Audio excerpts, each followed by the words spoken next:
Hello. Good morning, people of the Philippines. So, magbubukas ulit tayo ng durian. So, meron ako dito cob. Cob to. Ito. So, ito, nahulog daw to kahapon. And then, this one, as in ngayon lang siya nahulog.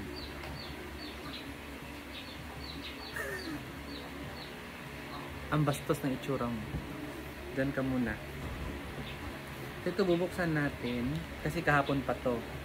So para makita natin kung pwede pa. Kasi pag cob, hindi siya masarap pag yung matagal na nahulog. Kailangan buksan mo kaagad. Again ha, wala na kami ng D101. Ubus na. So, cob na lang natira dyan. And para sa akin, ang cob hindi masarap. Para sa akin ha. So, bubuksan natin to. So, titingnan natin kung okay siya ang lasa. Kasi nung nakaraan, diba nagbukas tayo, hindi siya masarap. So, try natin. Akala ko wala na kaming durian. Meron pa pala. Tapos, meron kaming durian na nagbubulaklak pa. Pero hindi ko alam kung anong variety. Bilis niyang buksan Pag nahulog kasi ang cob, after ilang oras, pwede mo siyang buksan and madali siyang buksan. See? Ito ko sa inyo. Oops. Tingnan niyo yung may mga little bugs sa loob. Tingnan niyo. Dito na part, medyo nasira. Ayan Pero pwede yan siya. Dito lang kasi yan siya sa may sa may pungango sa Bisaya. So kukunin natin yan and ilalagay natin dito sa Tupperware kasi hindi naman natin yan makakain lahat. Sabi ni Mama, lagyan mo na lang sa Tupperware kasi gagawin namin siyang ice cream. No? Kaysa sa masayang kasi pag hindi to binuksan, magtutubig na to. Ang lalaki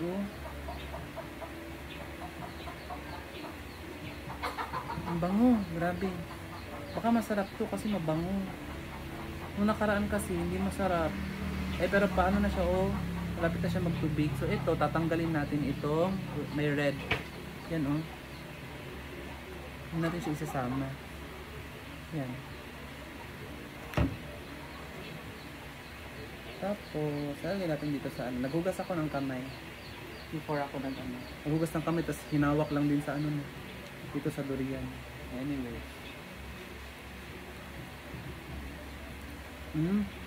Masarap siya. Hindi siya kagaya nung nakaraan, yung ibang yung binuksan natin nung nakaraan. Oops, sorry. This is my Japanese knife. Thank you sa nag-sponsor niyan dati, sa nagbigay sa akin. So, kasagsagan pa ng nung tawag nito yung medyo active pa ako sa pagbablog. Daming nagbibigay ng kung ano-ano. May lagayan ako dito ng basura.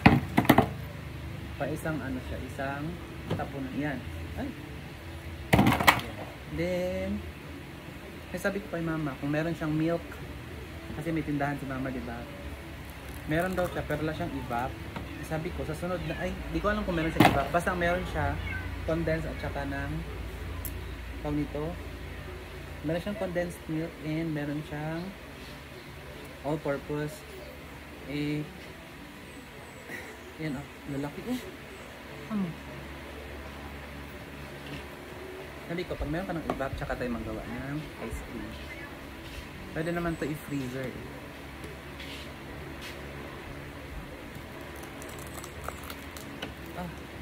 lalaki. Super lalaki.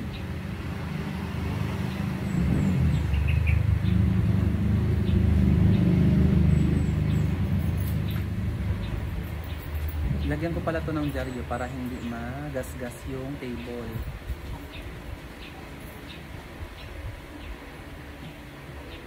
Ay, laki. Laki. Imagine. Tapos, isa lang to ha. Pakita ko sa inyo. Isang ano pa lang to, isang durian pa lang. Akala ko talaga wala na kaming durian, promise. Sa pagdating ko kanina, nagulat ako, nandoon sa countertop namin, meron isa.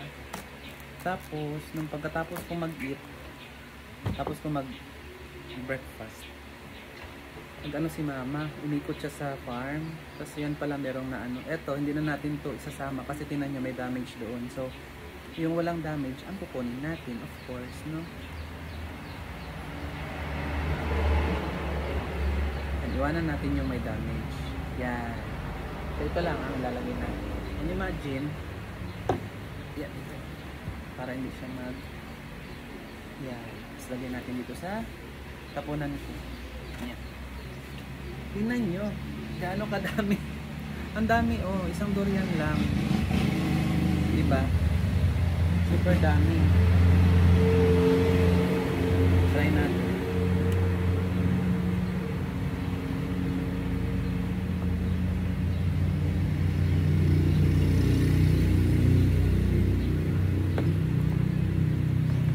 Masarap siya.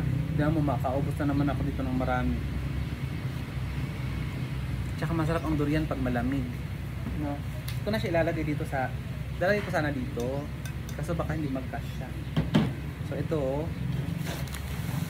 dito tayo sa pangalawa. Ito.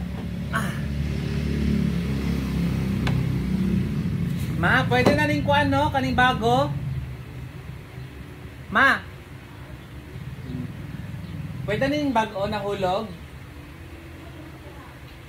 Ha? Mut na. Mut naman. Tuktok ka daw kung bungon. Tara, oh. Mut na? Okay, wala sa open. Mut na daw po.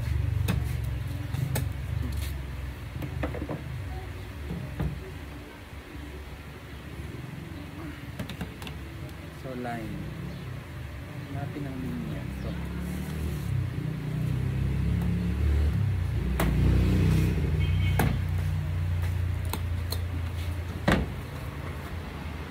dapat alam mo kung saan yung line para hindi ka mahirapan magbukas. Yan, oh. Kasi pag hindi mo nakita yung line, wala. Mahirapan ka talaga magbukas.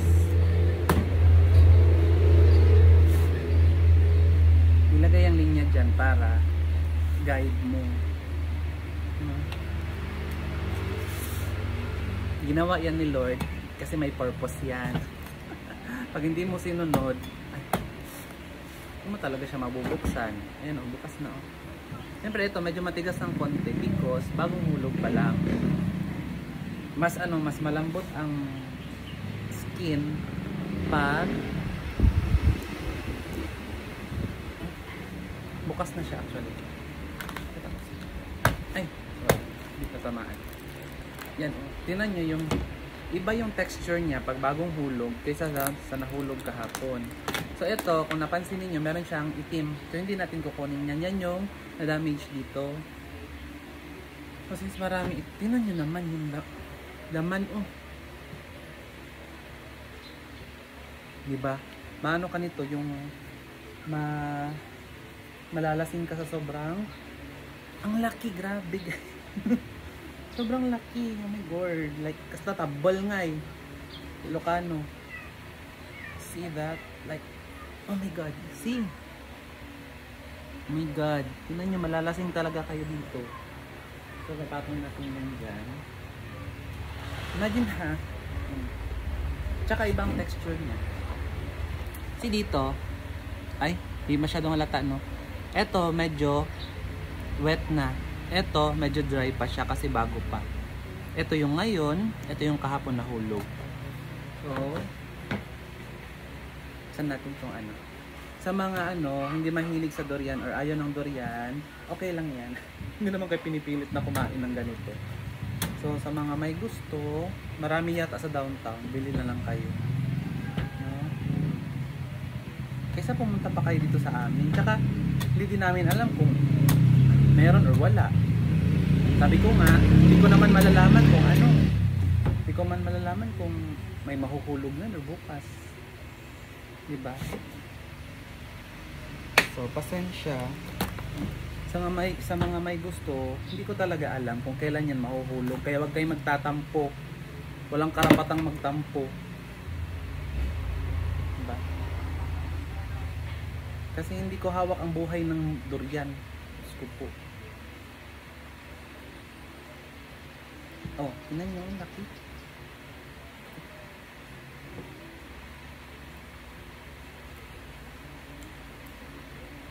Sarap, mapait. Mapait na creamy. Super sarap.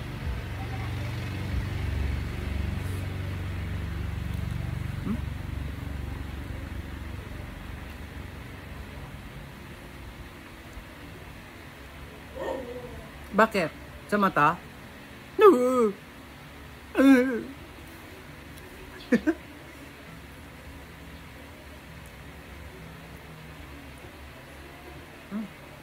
Gusto ko dito sa bukid kasi fresh ang pagkain. Tapos maliwalas. Tahimik. Diyan ka muna. Mabubuksan natin yung isa. Yeah. Eto, itatapon na natin to kasi tingnan nyo natamaan siya. Ito yung sa may labas niya, oh. Ayan, oh.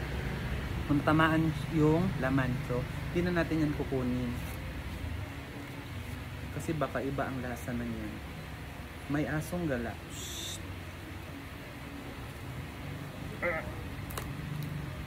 Yun.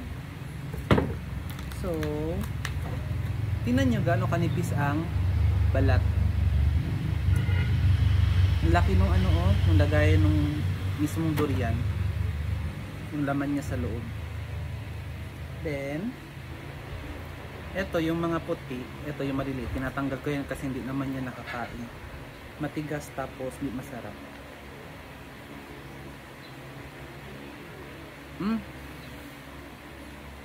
Grabe. Tapos, sabusan natin. Hello sa mga cozy eyes ko sa Ateneo. Good morning. Kamusta kayo? Kamusta ang oral revalida ng mga bata? So kami, ang batch namin sa Sabado naman kami mag-o-oral sa mga students. So ito, ay! So, itatapon na natin yan. And ito na lang natira, tingnan nyo. Grabe oh, laki oh.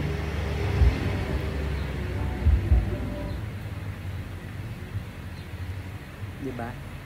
Super laki.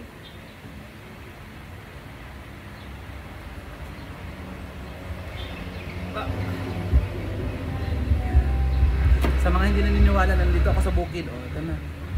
May video na kayo. Today is November 5. Oh, tingnan nyo. Dalawa lang to guys. Tingnan nyo. Tingnan nyo oh. Ang bigat ito. Please stop the music. Sorry. Magkaka-copyright tayo. Kainin natin to. Ay, ito lahat itong laman. Wala na.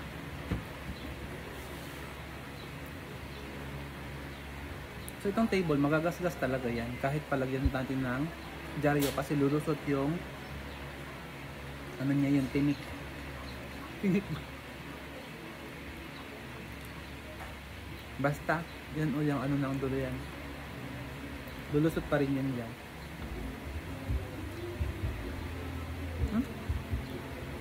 Sarap niya guys. Siguro nung nakaraan, matagal na yung nahulog. Kaya hindi siya masarap.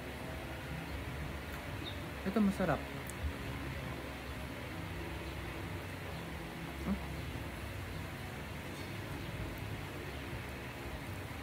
Perfect. Ano?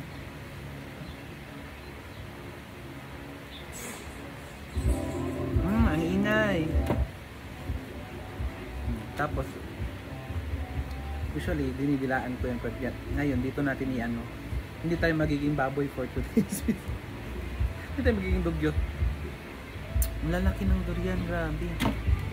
Like thank you Lord sa blessing. Salamat sa ano, sa abundance. Thank you talaga. Tingnan nyo, oh, hindi na kami bumibili. Sa amin lang, oh. Imagine this one, oh. More than 5 kilos yata. Sobrang bigat. Oh. Grabe. Super sarap. Anyway, yun lang for today's video. Kain tayo. Oh. Bye-bye. Diba? Paingit lang ako. Hindi talaga. Papaingit lang. Bye. See you. Mama.